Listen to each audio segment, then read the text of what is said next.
If I had to choose just one prime lens for portraits, it would be the 50mm. And the Viltrox 50mm f1.4 Pro takes that classic focal length to another level at just $549. In this video, I'll show you why the 50mm is perfect for portraits in the studio, outdoors, or even in creative lifestyle locations like a coffee shop or Dave & Buster's. Let's cover todo el pedo. All right, let's start in the studio. One thing I love about the 50mm focal length is how natural it feels to my eye. It gives me that perfect middle ground between wide and tight, and that's exactly why I love it so much for portraits in the studio. Now, don't get me wrong, I still love my 35mm prime, but in the studio, it can be limiting. You usually end up shooting full body portraits, and sometimes it shows too much of the background. On the other hand, the 85mm is amazing for headshots and portraits, but you need a lot of space to pull off full body portraits, which is my go-to style. With the 50mm prime, it's the best of both worlds. I can take a quick step forward to get a close-up or a step back to get a full body shot. And what's great is that I can do that while staying at a comfortable distance from my subject. These shots of Morgan are a perfect example. I was going for that editorial vibe and I wanted a full body portrait. Now here's a quick tip. When you're going for a fashion or editorial look, shoot at a lower angle. It helps elongate your subject and adds a little bit more power to the pose. Then I switched things up and went in for a tighter crop in this next shoot, focusing on expression and emotion.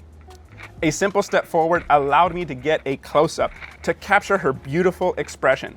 Now here's something I always tell my students at my workshops.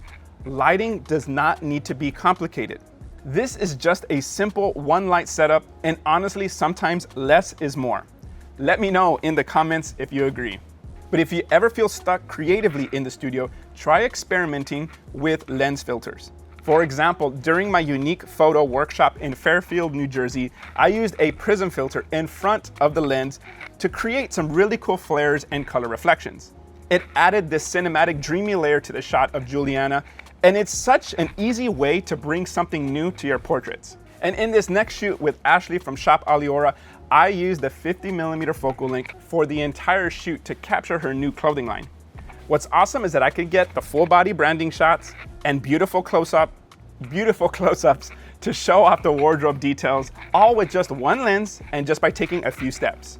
And that's the beauty of the 50mm flexibility in the studio. You can get a little bit of everything, and it offers great sharpness and details. Now outdoors is where the 50mm really shines. Yeah, buddy. That f1.4 aperture gives you that smooth, creamy bokeh, and I absolutely love creating those shallow depth of field portraits wide open at f1.4. For this shoot, I wanted to take advantage of the golden hour warm tones backlighting Nelly and that magical glow you get in the field. I was shooting wide open at f1.4, and even at that aperture, the lens is super sharp. If you want to see it for yourself, I've included a raw file in the description so that you guys can pixel peep away. Now, what inspired this shot was the tall grass in the field. I wanted to use it as a natural foreground element, so I had Nelly kneel down close to the ground, and my vision was to capture the beautiful colors such as the rich greens in the grass, the warm orange tones from the sunset, blending perfectly together. Now you might think you need a big strobe to capture something like this, but nope, or like I like to tell my Yorkie, no ma'am. That was actually lit with a speed light and a tiny 12-inch round softbox, which is great when you need a lightweight, portable, and super easy setup to manage outdoors. Now here's a quick tip though. When you're shooting at wide apertures like f1.4 during golden hour using a speed light, you will need to use an ND filter. My go-to is the SDC Optics clip-in filter. It mounts directly over your camera's sensor, which means you can use it on any lens you want without worrying about filter thread sizes. It keeps your setup clean and flexible, especially when switching lenses on location. On this next photo, I was really inspired from the composition elements in the scene. When I was walking around and shooting, I noticed this specific area had strong leading lines, patterns from the windows and doors, and beautiful reflections that added depth. That's what I'm always looking for when I shoot.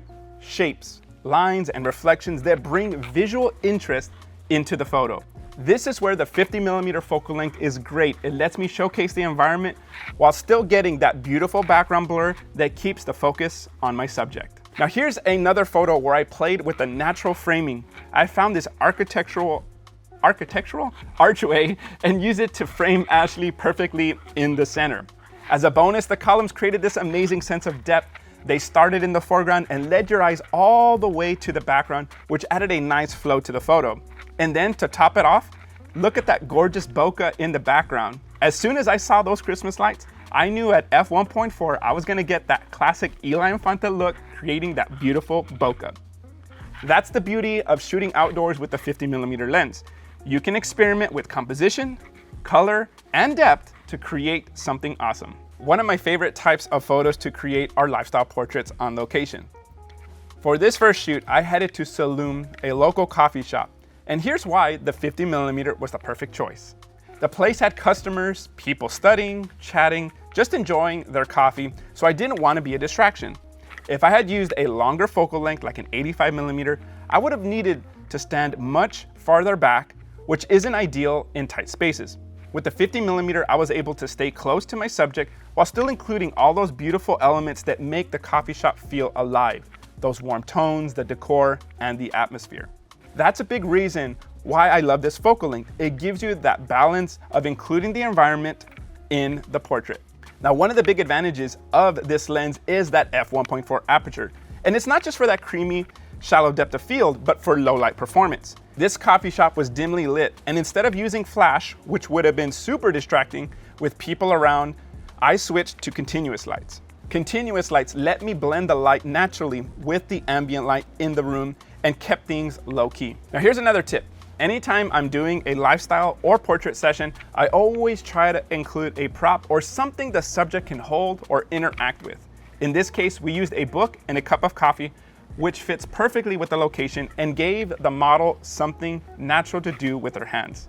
Because here's the thing, whenever you don't give your subject something to hold, they'll almost always default to the hand on the hip pose. Props create interaction and story, and they can help your subject feel more relaxed in front of the camera. All right, on this next shoot, come on, you've got to know what inspired me here. I'll give you guys a second. That's right, it was all about the color. The color here at Dave & Buster's created some beautiful opportunities. Those cool and warm tones bouncing off the walls gave me instant contrast to work with. The arcade lights combined with the light I added on Val gave this setup a vibrant, dynamic feel. Even though there's a lot going on with the bright games, glowing colors, and visual chaos, the 50mm focal length with that f1.4 aperture let me isolate the subject perfectly. Now let's break down a few of my favorite photos from this session.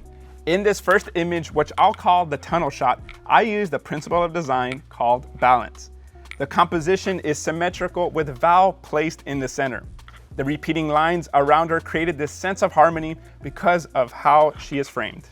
In this image, I leaned into rhythm and movement. The repeating LED light panels and geometric patterns caught my attention, and I loved how they guided the eye through the frame, keeping the photo visually dynamic. And finally, what ties it all together is unity. The consistent color palette, her outfit, the lighting, even the environment all work together.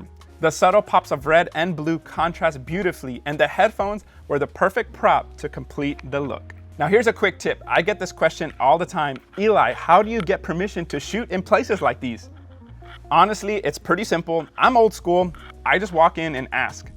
The key is to shoot during slow hours, not during peak times when the place is packed. When you approach the manager respectfully and explain what you're doing, they're usually cool with it, especially if you're not interrupting their customers. So whether I'm shooting in the studio, chasing golden hour outside, or working in creative spots like a coffee shop or the arcade, the Viltrox 50mm f1.4 delivers. It's sharp, lightweight, and gives me that natural look I love no matter the environment. If you're looking for a lens that can handle every portrait scenario, this one's a great choice.